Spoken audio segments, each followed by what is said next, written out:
ఇక రెండోది తెలుగు బిడ్డ చనిపోవడం జరిగింది పాకు కాల్పుల్లో మన సత్యసాయి జిల్లాకు చెందినటువంటి తెలుగు అగ్నివీరుడు చనిపోవడం జరిగింది. ఆయనకు క్యూ న్యూస్ నివాళులర్పిస్తూ ఉంది. ఇంకా పాకిస్తాన్ తన పైశాచికాన్ని కొనసాగిస్తూనే ఉంది. అర్ధరాత్రి కాగానే దాడులకు తెగబడుతూనే ఉంది. మరికొన్ని పట్టణాలపైన మోటార్ షెల్స్ ఆ తర్వాత రాకెట్ లాంచర్లతోని విరుచుకుపడే ప్రయత్నం చేస్తూనే ఉంది. కొన్ని చోట్ల అడ్డుకున్నప్పటికీ కొన్ని చోట్ల బాంబులు పేలినాయి భారత్లో. సో కొంత ఆస్తి నష్టం జరిగినట్టుగా తెలుస్తూ ఉంది. కాకపోతే ఏంటంటే పూర్తి స్థాయిలో అంటే 90% డ్రోన్లను కానీ 90% టర్కీ డ్రోన్లను కానీ వీటన్నిటిని కూడా భారత ఆర్మీ దిగ్విజయంగా అడ్డుకున్నప్పటికీ పాక్ ఈ దుశ్చర్యను మాత్రం కొనసాగిస్తూనే ఉంది. సో పాక్ ఇక్కడ ఉన్నటువంటి పౌరులు లక్ష్యంగా చేస్తూ ఉంటే భారత్ ఉగ్రవాదులు లక్ష్యంగా చేస్తున్నటువంటి పోరాటం కళ్ళ ముందుంటే ఇక పాకిస్తాన్ భారతదేశం మీద మేము దాడులకు దిగడానికి సిద్ధంగా ఉన్నామని ప్రకటించేయడంతో వాతావరణం వేడెక్కింది. ఇవాళ 10-11 గంటలకు భారత్ కూడా ప్రెస్ మీట్ పెట్టబోతా ఉంది. యుద్ధం చేయబోతున్నామా ఏమనేటువంటి అంశాలు చెప్పబోతుంది. ఇక భారతదేశంలో ఉన్నటువంటి అన్ని ఆసుపత్రులను అత్యవసరాల కోసం వినియోగించడం కోసం సిద్ధం చేస్తూ ఉన్నారు. అంతటా కూడా బెడ్లు ఇవన్నీ సిద్ధం చేసుకొని మెడిసిన్స్ అవన్నీ నిల్వలు పెంచుకోవాలని చెప్పి ఆదేశాలు జారీ చేసింది.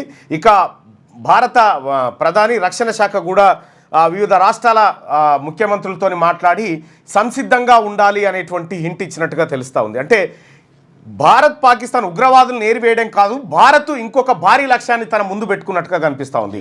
పాక్ ఆక్రమిత కాశ్మీర్ను తిరిగి భారత్లో కలుపుకోవడానికి భారత్ ఈ ప్రయత్నాలు చేస్తున్నట్టుగా కనిపిస్తూ ఉంది.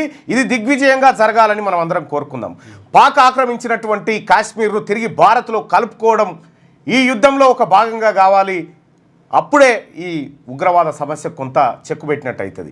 ఎందుకంటే ఈ POKలోనే ఈ ఉగ్రతిష్టలన్నీ జరిగేటువంటి కాబట్టి ఈ ప్రాంతాన్ని ఖచ్చితంగా భారత్ తన ఆధీనంలోకి తెచ్చుకుంటే ఈ ఉగ్రవాదుల బాధలు కొంతమేర తగ్గేటువంటి అవకాశం ఉంది. సో అటు బలూచిస్తాన్కి సంబంధించినటువంటి వాళ్ళు కూడా సుదీర్ఘకాలం నుంచి పోరాటం చేస్తున్నారు.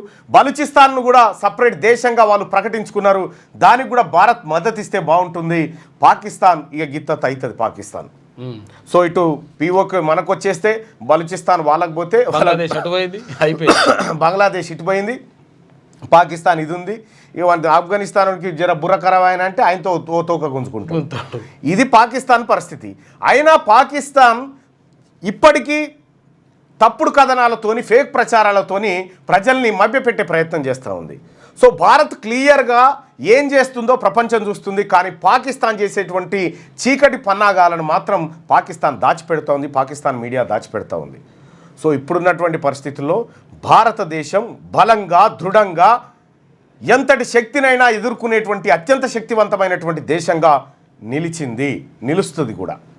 సో కాబట్టి భారత ప్రధానమంత్రి ఇదే అంశం పైన పదే రివ్యూలు పదే సలహాలు సూచనలు తీసుకుంటూ ఈ రక్షణ వ్యవస్థను మరింత పటిష్టం చేసి భారతదేశానికి ఈ దేశ ప్రజలకు భరోసానిచ్చేటువంటి కార్యక్రమం చేస్తూ ఉన్నారు.